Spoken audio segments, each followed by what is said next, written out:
Assalamualaikum warahmatullahi wabarakatuh. Good morning, Professor. Good morning, everyone. First of all, let me introduce myself. My name is Romi Asmoro, and here I would like to say thanks to you all because you have spared your time to join in my presentation. In this occasion, I would like to discuss about an interpretation of Surah Al-Fatihah by Muhammad Kurshihap in one of his books, Tafsir Al-Misbah. Here is the outline. The first, I would like you to know more about who is Quraish. Then I will explain the short point about Al-Fatihah. Then the next, I will explain one by one of the verse in this surah. And the last is conclusion. Who is Quraish? Quraish was born in 1944 and he was graduated from Islamic boarding school Darul Hadis Al-Fatihah in Malang. He continued his study to Cairo and graduated from Al-Azhar University. He got his master's degree and doctoral degree. Then he came back to Indonesia to be the chairman of the Indonesian Ulama Council and continued by becoming Minister of Religion in 1998. For now, as we know that he is very popular in Indonesia since he is the expert in Tafsir Al-Quran, and this Tafsir book, Al-Misbah, is accepted around the world.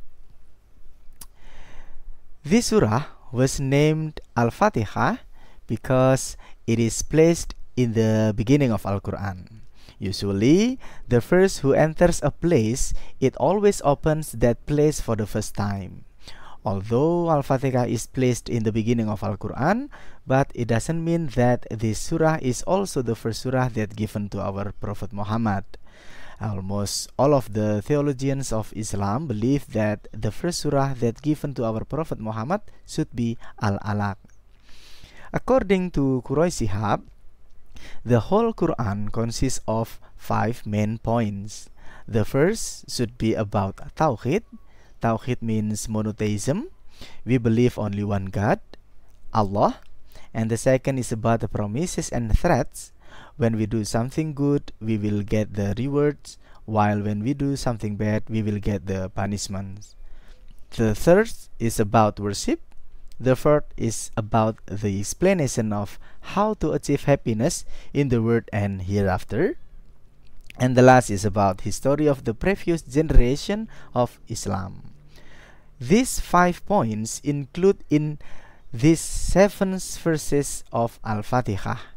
That's why this surah is placed in the beginning of Quran, since it is so comprehensive and it will be explained more detail by the next verses of the other surah. We can say that Al-Fatihah is like an abstract on an article. Let's see each verse on this surah. The first, Bismillahirrahmanirrahim. A lot of Muslims do not realize that Bismillah is the first verse of Al-Fatihah because Basmalah is also recommended to be read before Muslims do every single activities in his or her life, including reading a surah in Al-Quran. So, before reading any surah in Al-Quran, then we are recommended to read Basmalah first. We call it as sunnah. If we do it, we will get the reward. When we leave it, there will be no reward nor sins that we get. Bismillah means we start all of our activities depending on Allah. Whatever the result, it depends on Allah. It is because we do believe that Allah is the owner of the power. He creates the power itself, so none cannot offer his power. Besides, he is also Ar-Rahman and Ar-Rahim. It means he is full of mercy, he is most kind. And the second verse, Alhamdulillahi Rabbil Alamin. It is again to praise and to adore him as the keeper of this universe. All of the worships are only for him. The next, Ar-Rahmanir-Rahim. This verse is only emphasizing the characteristics of Allah, who is full of mercy and the most kind. The next, Malik Yaumiddin. This verse explains that Allah have the absolute authority in the judgment day. In Islam, it is an obligation to believe that the judgment day will come. We should be responsible for everything we did in the past. If we had a lot of sins, then we should get the punishment. While if we have a lot of goodness in our life, then we will get the rewards hereafter. The next, Iyyaka na'budu wa iyyaka nasta'in. We must worship to Allah and only Him who is able to help us in everything. None cannot have the same power as Him. Indirectly, this verse also threatens us not to worship to another. He is only the one. The next, Ihdinas siratal mustaqim. We must beg His guidance and direction to lead us to the right way to Allah, to the way of truth. And the last, Siratal ladzina an'amta alaihim ghairil maghdubi alaihim walabdhalin.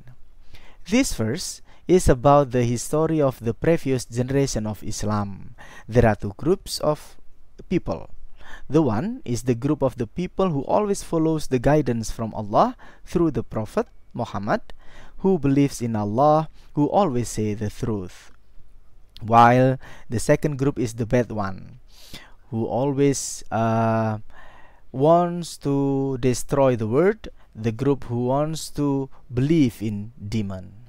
Once again, in this verse, we beg the guidance from Allah to lead us to the right way and keep away from the wrong path.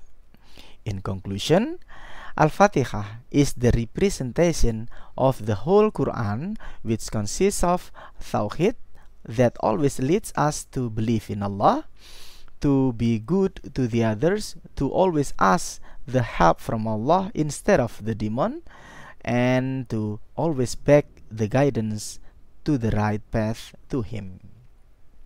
Okay, that's enough from my presentation today. Thank you. Wassalamualaikum warahmatullahi wabarakatuh.